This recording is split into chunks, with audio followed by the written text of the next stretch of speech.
In the depths of the ancient whispering woods, a creature known as the Hushed One resided. The locals whispered tales of its eerie presence, a being few had seen and lived to recount. These woods, dark and dense, were filled with towering trees that seemed to murmur secrets, creating an atmosphere of constant unease. One crisp autumn evening, a young man named Ethan, driven by curiosity and skepticism, decided to explore the whispering woods. Armed with a flashlight and a sense of adventure, he dismissed the villagers' warnings as mere superstition. As Ethan ventured deeper into the woods, the air grew colder, and the whispers intensified. He could almost discern words in the rustling, a faint and unsettling murmur. The trees seemed to close in around him, their twisted branches casting long, ominous shadows. Eventually, Ethan stumbled upon a clearing where an ancient stone altar stood, covered in moss and vines. The whispers grew louder, almost frantic. His flashlight flickered, casting eerie shadows around the clearing. Suddenly,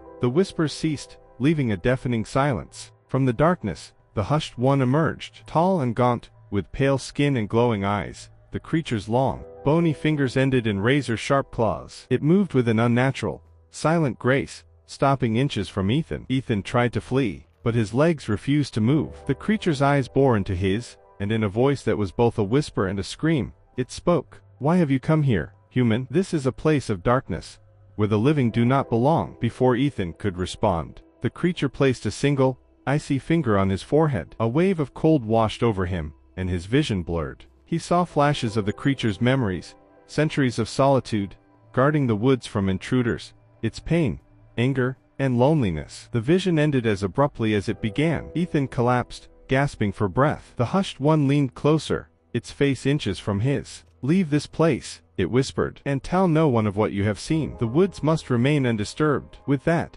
the creature vanished into the darkness. Ethan scrambled to his feet and ran, the whispers fading as he fled. He didn't stop until he reached his village, collapsing in exhaustion. From that day forward, Ethan never spoke of his encounter. He became a reclusive man, haunted by memories of that night. The villagers, seeing his change, respected his silence and avoided the whispering woods, understanding that some secrets are better left undisturbed.